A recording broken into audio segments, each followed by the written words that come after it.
So costing of CMA Inter.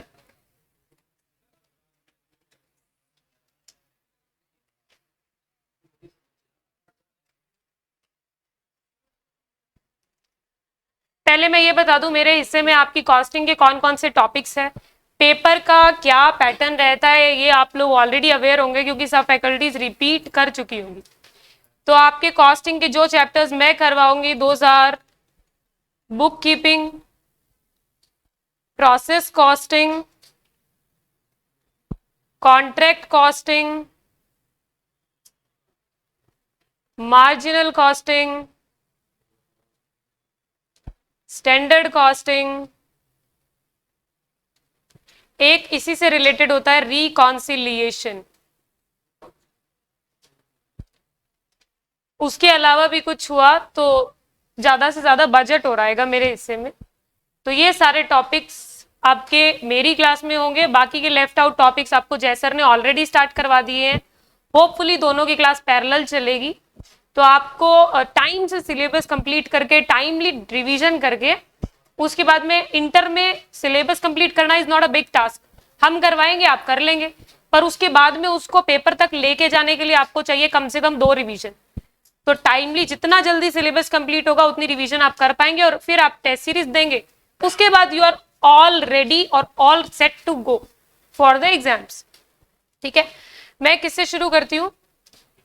Book keeping, the simplest chapter of your book, जिसमें आपकी accounts और cost का सारा पार्ट आता है। कह सकते हैं अकाउंट्स ही है, बट एंट्रीज देख के अकाउंट्स बनाना गलत बात है। 4th chapter of your paper number 8 book cost accounting.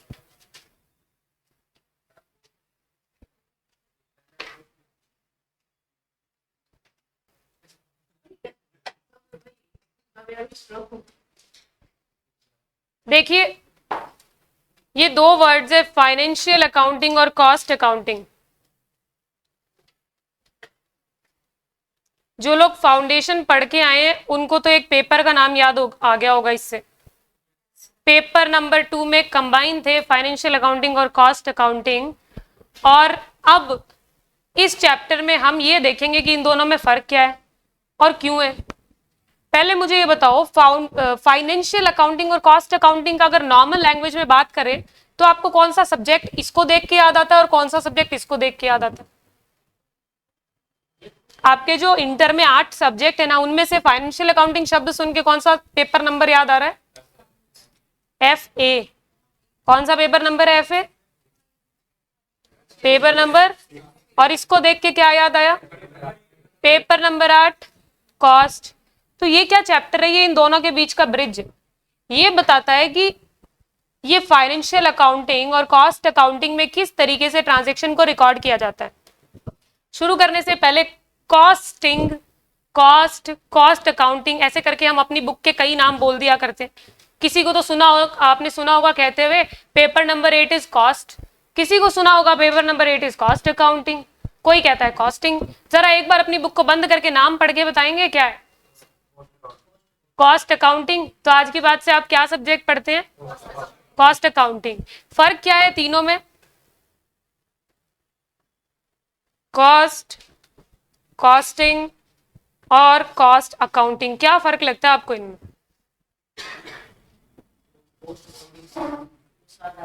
एक सेकंड, कौन बोलना चाहता है? पहले आराम से बताओ, सबको मौका दिया जाएगा।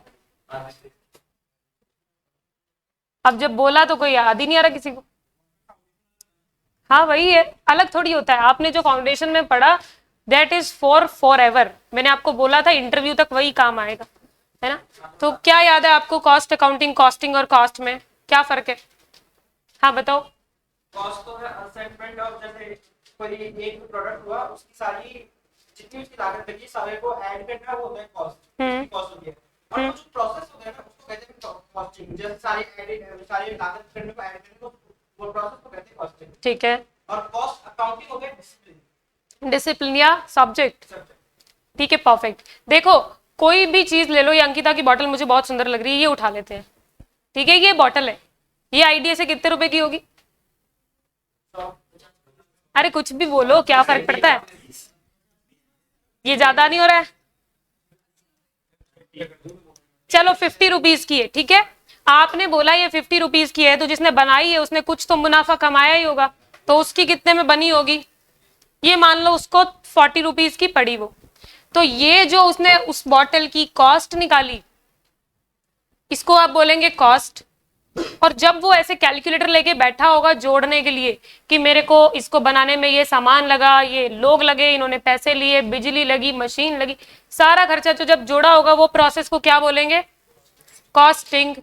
लेकिन ये जो बॉटल है जिस कंपनी की है, सपोज कीजिए सेलो की है, तो जो सेलो का टॉप मैनेजमेंट है उनको इंटरेस्ट नहीं होगा कि मेरा सामान कितने में बन रहा है, कैसे बन रहा है, तो वो लोग जो रिपोर्ट मांगेंगे जो बना रहे हैं उन लोगों से कि हमें ना पूरी डिटेल में प्रेजेंट करके दो कि कितना मटेरियल लगाया, कितना लेबर लगाया, कैसे बना, वो सारा प्रेजेंटेशन आप करके देते हैं कॉस्ट अकाउंटिंग। इसके अंदर आप क्या करके देते हैं? जर्नल एंट्रीज में प्रेजेंट करके देते हैं कि कब मटेरियल आया तो जर्नल एंट्री क्या होगी, मटेरियल इशू किया गया तो जर्नल एंट्री क्या होगी। तो ये सारे बात से किसको मतलब होता है?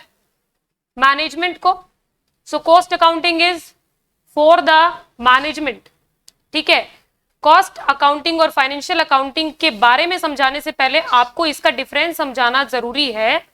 तो आज ना, हालांकि ये फाउंडेशन का टॉपिक है, पर एक बार सब चीजों को रीपॉलिश करने की जरूरत है। आप बताओ, फाइनेंशियल अकाउंट्स की बुक्स कोई देखी हो? कौन सी बुक्स देखते हैं आप अकाउंट्स में? क्या बनाते हैं? जर्नल, लेजर, फिर ट्रायल बैलेंस, सब कुछ बना के लास्ट में बैलेंस शीट, P&L, ये सब बनाते हैं। ये आप किसी भी कंपनी का चाहें तो देख सकते हैं क्या? आप भी देख सकते हो, आप तो स्टूडेंट्स हो। मतलब जो भी है, किसी भी कंपनी का अकाउंट्स का हिसाब किताब जो फाइनल है वो देख सकते हैं आप। पब्लिक कंपनी का आप सर्च करना कि इस कंपनी की बैलेंस शीट या फाइनेंशियल स्टेटमेंट्स दे दो, वो दिखा देगा। पर किसी कंपनी का कॉस्ट अकाउंटिंग देख सकते हो कि उसको कोई सामान बनाने में खर्चा कितना आया? अगर वो यही दिखा देगा तो फिर वो पता ही लग जाएगा आपको सब कुछ। ये कोई नहीं दिखाता ना। तो पहला फर्क क्या है कि फाइनेंशियल अकाउंटिंग तो ना इंटेंडेड यूजर के लिए की जाती है। अगर आप बैंक हो तो सामने वाला आपसे लोन लेने आएगा तो आप क्या कहोगे? दिखाओ बैलेंस शीट, दिखाओ कितना माल है तुम्हारे पास, उस हिसाब से लोन देंगे, तो दिखानी पड़ेगी बैंक को भी। अगर आपका कोई क्रेडिटर है, आप उससे लेने गए उधार, तो वो भी कहेगा कि दिखाओ पुरानी हिस्ट्री, दिखाओ किस हिसाब से पेमेंट कर रहे हो, लिक्विडिटी क्या है, पैसे दोगे नहीं दोगे टाइम पे, तो आपको उसको भी दिखानी पड़ेगी। मजाल है कोई ये बात कह दे कि कॉस्ट की बुक्स दिखाओ, कोई बैंक नहीं कह सकता, कोई गूगल नहीं कह सकता, कोई क्रेडिटर नहीं कह सकता। ये कौन कह सकता है? केवल मैनेजमेंट कह सकता है। Cost accounting is just for the management. तो ये मांग भी वही सकता है मैनेजमेंट ही कि मेरे को दो और दिखाओ। दोनों में फर्क है, बड़ा फर्क है ना। तो जब आप एंट्रीज करना सीखेंगे, जस्ट नॉर्मल सी एंट्री पूछती हूँ आपसे, परचेज्ड मटीरियल या गुड्स समझ लीजिए, purchase goods for cash, purchase account debit to, ये कौन सा सब्जेक्ट की एंट्री बताइए आपने मुझे? ये तो वो है जो आप फाइनेंशियल अकाउंटिंग में करते हो। जब सामान आता है ना तो कॉस्ट वालों को भी मतलब होता है, क्योंकि रॉ मटेरियल आपके पास में आता है। अब कॉस्ट वाले लोगों के पॉइंट ऑफ व्यू से सोचना आप, दो डिपार्टमेंट है, एक तो परचेज डिपार्टमेंट है जो रॉ मटेरियल को परचेज करते, दूसरा है प्रोडक्शन डिपार्टमेंट। क्या लगता है दोनों डिपार्टमेंट अलग होने चाहिए या एक ही होने चाहिए? देखो काम इतना बड़ा है, मैन्युफैक्चरिंग का काम कोई छोटी बात है क्या? दो अलग अलग लोग ही होंगे, जो बना रहे अगर वही खरीद के लाएगा तो कितना टाइम लग जाएगा। तो एक तो वो है जो रॉ मटेरियल खरीद के लाते हैं और एक जगह पे रख लेते हैं, फिर दूसरे इनसे मांगते हैं कि हमको इतने सामान की जरूरत है, आप हमें इतना सामान प्रोवाइड करो, इशू करो। ये इधर से सामान इशू कर देते हैं, कर देंगे तभी सामान बनेगा आगे। फिर रॉ मटेरियल का क्या होगा? रॉ मटेरियल जाएगा प्रोसेस में, उसको क्या बोलते हैं पता है आपको? रॉ मटेरियल जब प्रोसेस में होता है उस दौरान उसको क्या बोलते हैं? Work in progress. अब ये बन गया, आगे जाके ये बन गया, ये लो, ये हो गया कंप्लीट। अब क्या बोलूं इसको? Finished goods. यानी कि जो कॉस्ट अकाउंटिंग है ना, फाइनेंशियल अकाउंटिंग में तो सिर्फ बाहर से सामान आया, एक एंट्री में काम हो गया। कभी सुना है ऐसी एंट्री कि इस डिपार्टमेंट ने उस डिपार्टमेंट को इशू करा? तो ऐसी एंट्री कभी आई है आपके एफए में? अब जिन्होंने डिपार्टमेंटल पढ़ रखा है उसको साइड में रखना थोड़ा।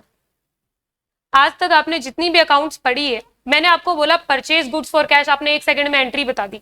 मैं आपको बोलूं raw material purchased issued to production department, ऐसी एंट्री कभी अकाउंट्स में सुनी हो? नहीं सुनी, नहीं होती। ये अकाउंट्स में एंट्री वो होती है जो आपकी बाहर वालों से लेन देन हो रहा है, और अकाउंट्स के लिए प्रोपराइटर बाहर वाला होता है या अंदर वाला होता है? हाँ, प्रोपराइटर मतलब बिजनेसमैन। बिजनेसमैन जो है वो अपने बिजनेस के लिए बाहर का बंदा है या अपना ही बंदा है? बिजनेस का ही अपना ही है या बाहर का है? इसमें भी डाउट है? थोड़ा तेज बोलो, मैं कितना तेज चला के बोल रही हूँ, एक एक करके। क्या लगता है? खुद का होता है बिजनेसमैन? सबको ऐसा लगता है कि बिजनेसमैन खुद का है। अच्छा, तो बिजनेसमैन जब पैसे लेके जाता है बिजनेस से तो 1 सेकंड लगाते हो ड्रॉइंग्स टू कैश करने में? देखो, लॉ के लिए एक बात हो सकती है, पर अकाउंट्स ने हमेशा इन दोनों को अलग अलग माना है। अलग होता है बिल्कुल मोनिका, अलग होता है। अकाउंट्स के लिए बिजनेस और बिजनेसमैन आर अलग अलग, क्योंकि जैसे ही बिजनेसमैन कुछ लेके जाता है अकाउंट्स वाले 1 सेकंड में लिख देते ड्रॉइंग्स टू कैश। लेके आता है तो कैश टू कैपिटल कर देते। हिसाब किताब तो उनसे रखोगे ना जो बाहर वाले। घर में रोटी खाने का हिसाब मम्मी रखती है? नहीं रखती है ना, रेस्टोरेंट वाले लगते हैं, क्योंकि उनका आपसे कोई लेना देना नहीं। तो क्या है, अकाउंट्स में कौन सी ट्रांजैक्शंस लिखी जाएगी जो आपकी बिजनेस के बाहर से हो रही है या बाहर वालों से हो रही है। लेकिन कॉस्ट में कौन सी लिखी जा रही है? बाहर वाली तो आ ही रही है, उसके अलावा अगर अंदर भी सामान घूम रहा है ना, अंदर ही तो घूम रहा है। रॉ मटेरियल इस डिपार्टमेंट से उधर गया, फैक्ट्री में गया, फैक्ट्री से ऑफिस में गया, इधर भी अगर आपस में घूम रहा है तो एंट्री आएगी। तो मैंने आपको क्या बोला कि हम क्या सीख रहे हैं? Book keeping. तो 2 तरह की बुक कीपिंग सीखेंगे। एक तो अकाउंट्स में क्या होता है वो तो सिखाने की जरूरत ही नहीं है, मैं क्वेश्चन बोलूंगी आप आंसर बोल दोगे। क्लास 11th में लगे थे हम जर्नल एंट्री सीखने में, है ना? तो हम कौन सी सीखने की जरूरत है? बस कॉस्ट वाली। बहुत सिंपल रहेगा चैप्टर। एक कॉपी बना लीजिएगा, कल से मैं उसमें नोट्स बनवाऊंगी। आज केवल चैप्टर का माहौल बनाया गया है कि ये चैप्टर क्यों पढ़ रहे हैं और इस चैप्टर में किस तरह की एंट्री आएगी। ठीक है, अब एक बात बताओ मुझे, ऐसे मैंने 2 तरह की बुक्स बना दी। ये मेरी अकाउंट्स की बुक्स है, ये मेरी कॉस्ट की बुक्स है। अल्टीमेटली मुझे दोनों ही बुक्स ना प्रॉफिट बता रही है। ये भी कह रही है तुझे प्रॉफिट हुआ है, ये भी कह रही है तुझे प्रॉफिट हुआ है। अकाउंट्स की बुक में ऐसा कौन सा वो होता है जो प्रॉफिट बताता है? याद नहीं आ रहा आप लोगों को? याद है? P&L, P&L बताता है ना अकाउंट्स की बुक्स में तो प्रॉफिट। एक तो ये बता रहा है प्रॉफिट, एक दूसरी तरफ ना कॉस्ट की बुक्स भी कुछ प्रॉफिट दिखा रही है, पर दोनों में फर्क आ रहा है। आना चाहिए कायदे से, आएगा। अच्छा, अपने इस अकाउंट्स और कॉस्ट को सब साइड में रखो। नॉर्मल तुम बिजनेस कर रहे हो, ठीक है? नॉर्मल बिजनेस करने से जो प्रॉफिट आ रहा है वही आएगा। कायदे से दोनों को सेम दिखाना चाहिए, पर दोनों में एंट्रीज में फर्क है तो दोनों अलग अलग दिखेंगे। तो एक चैप्टर है रिकंसिलिएशन, जो कहता है कि भाई अगर ये दोनों अलग अलग प्रॉफिट या लॉस दिखा रहे हो ना, तो दोनों को हिसाब किताब बनाकर दिखाओ कि क्या फर्क है और क्यों आ रहा है। रिकंसाइल BRS पढ़ा था, उसमें क्या करते थे? कैश बुक और पासबुक के बैलेंस में फर्क को ढूंढते थे, कारण क्या है। वैसे ही इन दोनों में अगर फर्क आएगा तो कारण ढूंढना है और रिकंसिलिएशन करना है।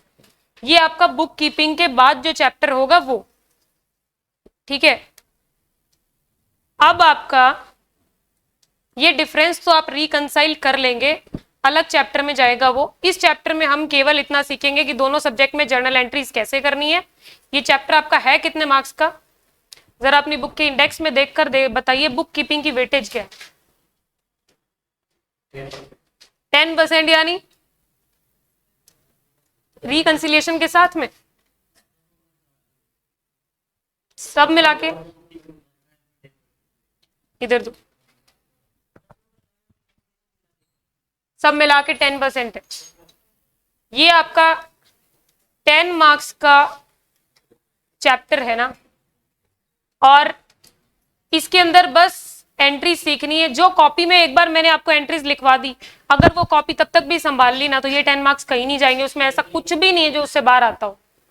तो कल सबके पास में कॉपीज होनी चाहिए और उसमें लिखना स्टार्ट करेंगे। इससे ज्यादा इस चैप्टर के माहौल की आपको जरूरत नहीं है। आपको बात समझ में आ ही गई है। अब बताओ, आपको कुछ पूछना है? कोई आपको किसी तरह का डाउट कि कॉस्ट में क्या चलेगा, कैसे चलेगा, कुछ पूछना है?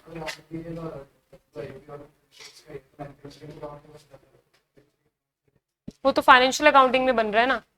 फाइनेंशियल अकाउंटिंग में भी वो कौन बनाती है? केवल वो कंसर्न्स जो मैन्युफैक्चरिंग करती है, ठीक है, वो भी उनके ऊपर होता है कि वो ट्रेडिंग में करे या फिर मैन्युफैक्चरिंग अलग से बनाए। पर यहाँ पर तो एक एक बात का हिसाब होगा। अभी आज लीफो फीफो जानते हैं आप तो जानते होंगे ना, ठीक है। कोई सामान कितने में आया, आगे मैं इशू कर रहा हूं तो मुझे ये ध्यान रखना पड़ेगा कि मैं कितने में कर रहा हूं। ये सारी बातों की एंट्री करनी पड़ेगी, वरना मैनेजमेंट तो वैल्यूएशन तो करना ही पड़ेगा ना। आप क्या कर रहे हो, पहले आप खरीद के लाए तो आप उतने रुपए में रिकॉर्ड करा, अब आपके पास आ गया, आप कौन हो? Purchase department. अब आप प्रोडक्शन डिपार्टमेंट को दोगे तो उनको बताओगे ना कितने रुपए वाला दे रहा हूं, जो पहले खरीद के लाया था वो महंगा था वो दे रहा हूं या अभी वाला सस्ता वाला दे रहा हूं। इसीलिए कॉस्ट बुक कीपिंग के अंदर एंट्री सारी वो आएगी जो अकाउंट्स में सीखी है, सामान लाने से लेके फिनिश गुड्स बनने तक। अच्छा, आज आपका एक टेस्ट लेते हैं। यहाँ पे वो सब लोग होंगे जिन्होंने कॉस्ट को लाइफ में पहली बार तो सुना ही होगा कहीं ना कहीं। जो फाउंडेशन देके आए हैं उन्होंने तो 30 मार्क्स का बेस तैयार कर ही लिया है। फाउंडेशन मीन्स द बेस, नींव आप सबके पास है। और जो ग्रेजुएशन करके आए हैं उन्होंने भी कभी ना कभी सुनी होगी। नहीं नहीं, ऐसा टेस्ट कुछ लिखवा नहीं रही, ऐसे घबराया मत करो, कोई बात। कॉस्ट शीट एक बार ना मुझे आप लोगों की एनर्जी चेक करनी है कितनी है और एक दिन में कितना पढ़ पाओगे। तो कॉस्ट शीट शुरू से लेके लास्ट तक मेरे साथ बोलेंगे और जितना आराम से बोल सकते हो उतना आराम से बोलेंगे। आराम से मतलब ऐसे मत शुरू हो जाना, चला चला, ठीक है। पढ़ा दी फिर तो और भी अच्छी बात है, मेरे लिए तो काम आसान कर दिया। चलो, आज जैसर की क्लास नहीं है तो थोड़ा हम रिवाइज करते हैं कॉस्ट शीट को ना। चलो शुरू करते हैं। सबसे पहले क्या होता है कॉस्ट शीट में? Direct material. फिर क्या प्लस करते हैं उसमें? यूनिटी नहीं है क्लास में, class is not United. Shanti. Direct material कैसे आता है वो तो मैंने पूछा ही नहीं। मैंने तो ये पूछा उसमें क्या ऐड करूं। अच्छा, एक साथ 1 2 3 गो। डायरेक्ट मटेरियल में क्या ऐड करूं? Direct labour. लेबर में क्या ऐड करूं? क्या मिलेगा direct expenses add? Prime cost. Prime cost में क्या प्लस माइनस करते हैं? फैक्ट्री ओवरहेड्स को ऐड करके क्या मिलता है? ग्रॉस फैक्ट्री कॉस्ट का दूसरा नाम क्या है? Gross works cost. उसमें प्लस माइनस करके नेट तक आना है तो क्या करूं? Plus opening stock of WIP minus closing stock of WIP। Now where you are? Net factory cost. क्या प्लस करूं? ऑफिस एंड एडमिनिस्ट्रेटिव ओवरहेड्स को प्लस करने के बाद कहां पहुंची आपकी गाड़ी? Cost of production. Cost of production में क्या प्लस करना है? Selling and distribution expenses. कहीं से आवाज आई इसलिए मैंने रिपीट किया। Opening stock of finish goods plus करना, माइनस करना closing stock of finish goods. आ जाएगा क्या? वही फेवरेट वाला COGS जो क्लास 12th में भी आता था। उसके बाद में क्या प्लस करना है? सेलिंग एंड डिस्ट्रीब्यूशन के बाद कहां पहुंच गए? कॉस्ट ऑफ सेल्स पे पहुंच गए। अब एड प्रॉफिट और मिल गया सेल्स। अच्छा, इसका मतलब एक प्रॉफिट तो कॉस्ट भी दिखा रहा है। मतलब मैंने सही लिखा था कि कॉस्ट की बुक एक प्रॉफिट दिखाती है, एक प्रॉफिट अकाउंट्स की बुक दिखाती है। दोनों में फर्क आता है और उस फर्क को मिलान करके आप क्या बोलते हैं? उस प्रोसेस को रिकॉन्सिलिएशन बोलते हैं। एक चीज और, अगर प्रॉफिट अकाउंट से ही पता लग रहा है तो कॉस्ट की जरूरत क्यों पड़ी? क्यों आई दुनिया में ये cost accounting? Product wise profit पता करने के लिए। ये पक्के बिजनेसमैन। क्यों?